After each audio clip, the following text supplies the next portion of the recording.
Wonder if James Szuba likes Tears for I don't know. I don't know. James is younger than us, so let's find out. James, Tears for Fears, you a fan? Do you know who they are?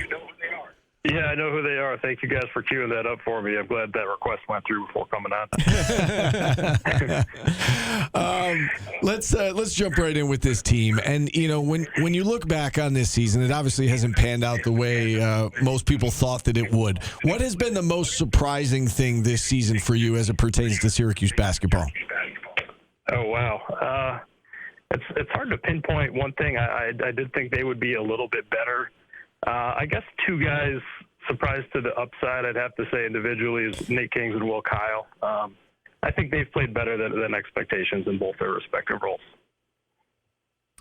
We've seen offensive issues against good defenses. That's been a common theme, right? They struggle against Virginia. They struggle against Duke.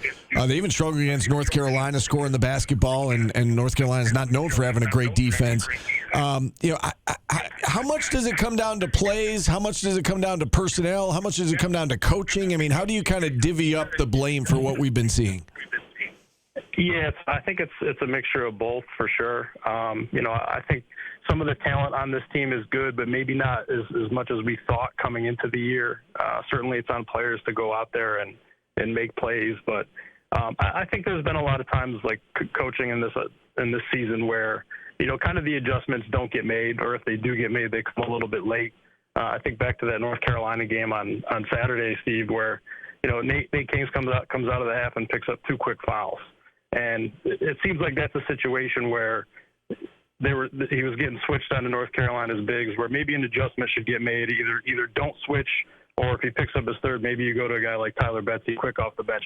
It seems like there's a lot of situations like that this year where the adjustment doesn't get made, or it comes late and it's already cost them. So I think it's coaching, and I think some of it too is on the players to recognize, in that specific situation, Nate Kings has got to know not to foul. So I think it's a mixture of both for sure. What do you make of the roster construction of this team? Because Steve and I were doing the WSYR Plus show that we do. You can get on the WSYR Plus app. That's right. And it comes Orange Nation overtime, 4:30 every day, and then they archive. You can watch it there. Thank you for the plug, Paul. Yeah, and I kind of didn't realize what I was doing until I started saying it. But the roster construction, this team has so many flaws. The shooting guard can't shoot. The power forward has not been powerful. It's kind of a. What do you make of the roster built? Yeah, I think it's a situation where guys are good at maybe 2 things, but maybe not 3 or 4. Certainly players are limited in certain respects. It's much better than last year, right? Like last year we saw guys that could only maybe do one thing and only play on one end of the court. But I think some of it is a little bit of fit too, and not to single him out, but for a guy like Nathan George, I think it's maybe just the wrong fit where, he might be a better kind of like game manager in the half court, as we saw with Georgia Tech, as opposed to, Red Watton, a guy who can get out and run and play in the fast break. And it seems like he hasn't been able to do that. So I think it's like somewhat skill set, but somewhat fit as well. But, certainly all the pieces don't blend together as much as you would have liked. All right, since you brought up Nathan George, regardless of who the coach is next year, whether it's Adrian Autry or we assume it's going to be somebody else, would you want Nathan George back on this roster? Yeah, Steve, and I'm with you on this one. I think it was last week I heard your comments on it. But, yeah, it's a guy that maybe you'd want back, but maybe at the right price or maybe for a lesser kind of role. Guys can get better. The continuity definitely helps in some situations. Guys get familiar with a certain place. So I think those things could help. But, yeah, it's a guy you wouldn't want to just send away. I think it would be a conversation, and maybe a deal could be reached at a lower price or maybe a little bit of a lesser role. How about Kyan and Sadiq? It's kind of the same question. They're young guys, both freshmen. I don't think we really saw their potential this year. We see glimpses of what they can do. Would you like both those guys back? And I guess what is the ceiling for those two?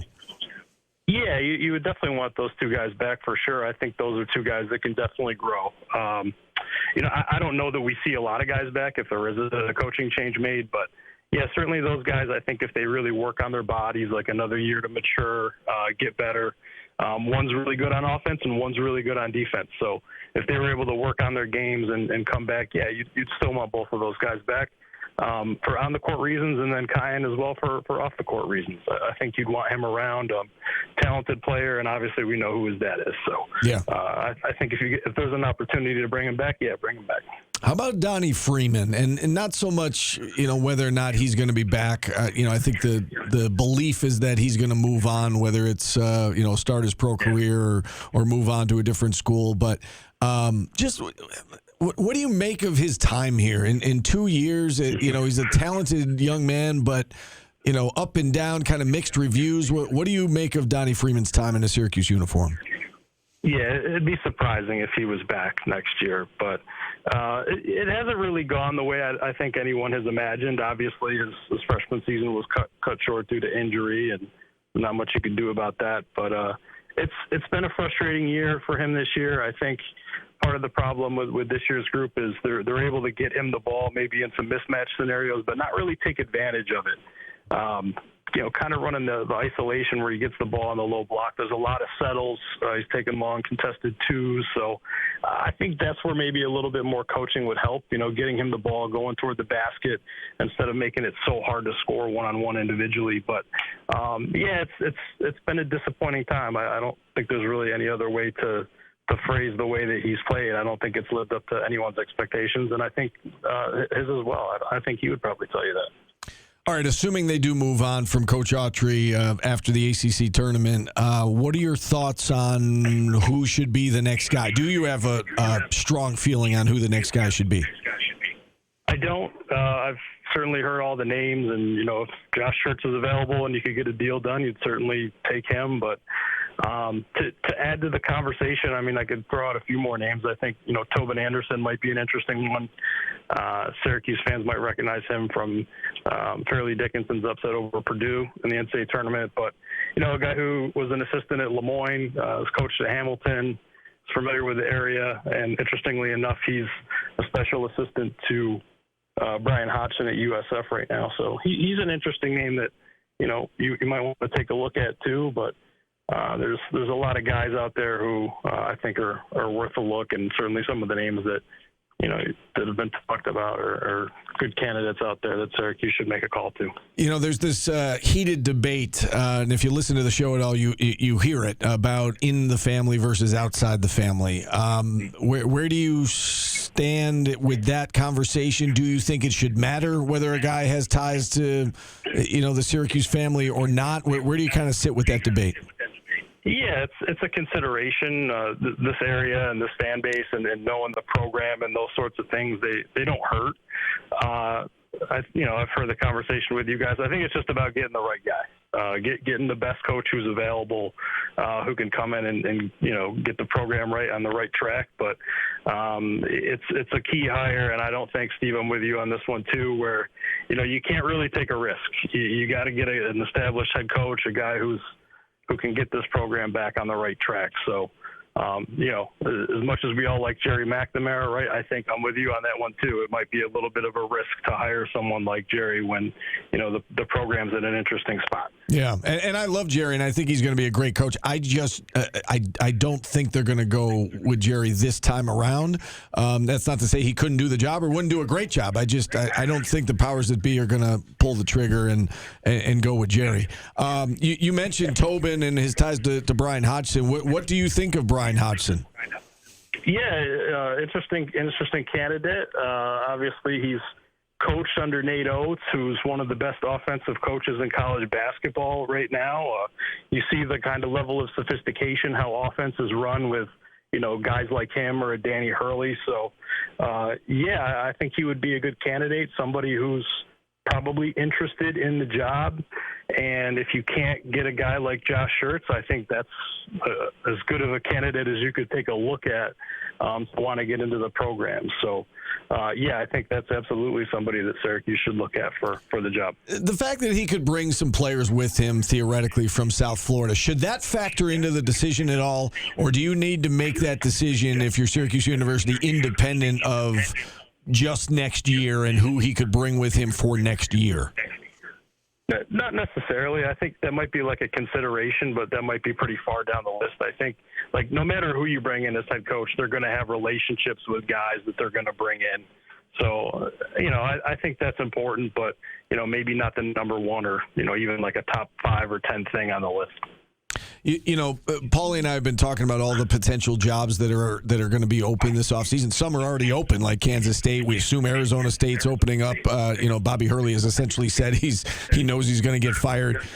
Where does Syracuse stack up in terms of the other Power 4 jobs that we're expecting to be open? And I guess, are you concerned that they will be able to land the guy that they want because of that? Hard to know. Yeah. It's how do you know? Syracuse had the benefit of having one really good coach for 47 years, so it's hard to know what the program is. Even the latest iteration of coaching is still related to Jim. So, it's hard to know. I think with the push on for football and resources are not unlimited. It's hard to know what they might be willing to spend. You look at some of the head coaches' salaries at the Power 4 level, and it's, anywhere from $2 to $10 million in some cases. So, where does Syracuse fall within that? And then there's the NIL budget as well. So, it's really hard to know what they're willing to spend on this next hire who's outside the family, and maybe the dollars commanded there will be a little bit higher. And James, I guess my last question to you is, we get asked a lot about a timeline, and we're all speculating here. Do you have a feel for what you think the timeline is with the chancellor, with the new AD, with again the news of whether or not Autry's going to be back, / assuming he's not back when they hire a new head coach?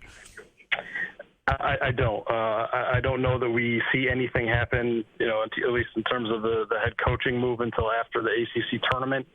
How that shakes out with the chancellor and athletic department, I don't know. I don't have any special insights there or anything to add to that, unfortunately. All right, James. Good stuff as always. We appreciate you coming on. Enjoy the rest of your week, and I guess we'll all stay tuned together and see how this whole thing plays itself out. Yeah, thanks for the time, Steve. Thanks for having me. All right, James Szuba, NunesMagician, joining us here on the show. We'll get to the great West Durham in about 10 minutes. We'll wrap up hour number 1 next on ESPN.